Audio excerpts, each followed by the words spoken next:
Alright everybody, and welcome to this first battle report from the Scouring of the Shire book. Today we'll be taking a look at scenario number 1, Skirmish in Bree.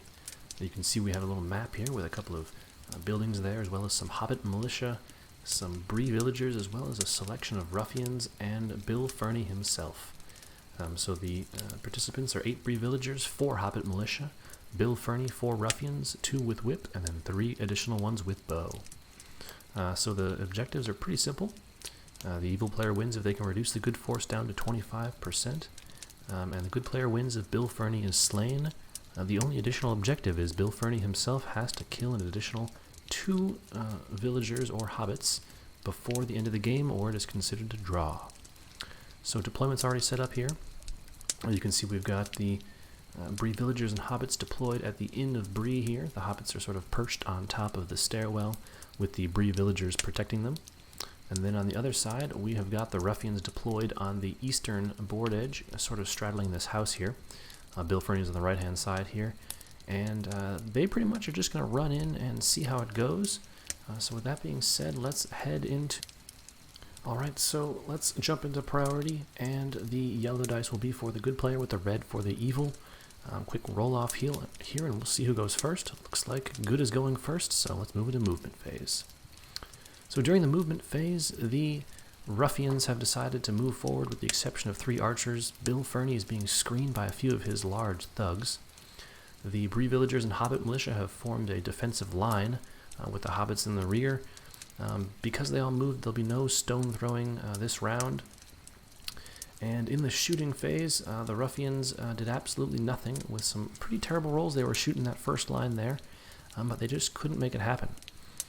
So with that being said, let's go ahead and jump to turn 2. We'll roll for priority and see who's going to take it in that. Grabbing the dice here, it looks like we're going to have our delicious roll-off, and my guess is that the good player is going to again take it with a 4 versus a 3. So let's head into movement and see what that entails. So in the middle of movement, one of the ruffians with whip is charging into a villager of Bree and has just destroyed him.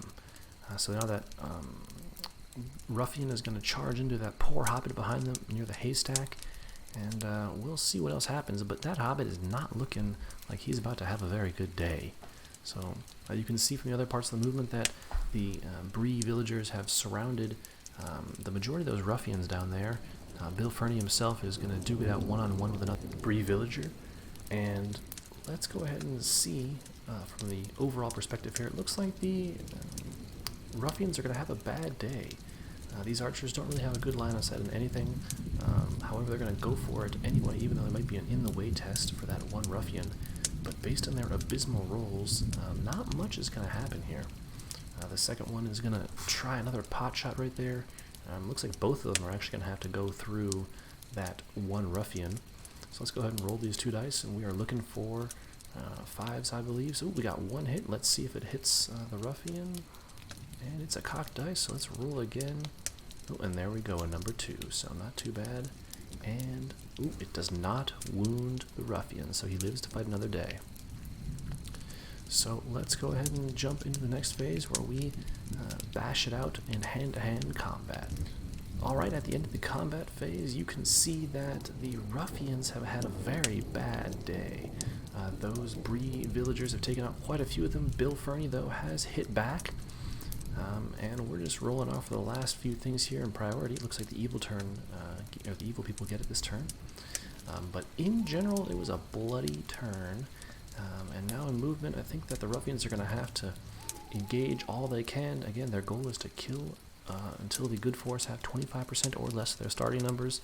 Bill Fernie, though, he did manage to take out someone, so he's gotten 1 of his casualties down. He needs 1 more to go, and then he will have at least completed his objectives. This guy with a whip is moving in right now. He's going to see if he can't take down the hobbit, but he did not hit, unfortunately, so he'll just charge into combat. So a lot of one-on-one engagements here, but it looks like Bill Fernie is about to be surrounded by a significant number of Bree villagers. So let's come back at the end of the movement phase, see where everyone is, and then head straight into combat. At the end of combat, you can see there was a ton of bloodshed. The Bree villagers have been decimated by a few people. Bill Fernie is still alive, having taken no wounds. And on the left-hand flank there, the hobbits are now facing that one ruffian alone. And oh no, it looks like the evil side has gotten priority again. So the move will be theirs first, and they'll have a chance to engage. And with their higher fight value, they're almost assured to win a significant number of these fights. The archers have charged into combat at this point, foregoing arrows for clubs and such. But that one seems like it'll just move in and perhaps see if they can't get a little attack of opportunity in there if it arises, but they cannot quite fit. Bill Fernie's going to duke it out here, 2 versus 1 against a couple of these Bree villagers, and with his remaining point of might, he'll have no issue taking them on. But let's jump to the end of combat and see how it goes. So it has been another bloody turn. The ruffians have turned it around, and there are now only 3 Bree villagers and 1 hobbit left, which means that the good side loses because they are now down to 25% or less of their starting numbers. Bill Fernie has managed to take down multiple combats, and even though it looks like it's continuing here, I soon realized that the game was already over. The evil have won and taken a solid victory against gold. So that'll be the conclusion of this first battle report in the Scouring of the Shire, Skirmish at Bree. Check out the next one where we'll venture further into the scenario book and see what else it holds for us. I appreciate you taking the time to listen to the end of this battle report, and I'll see you next time.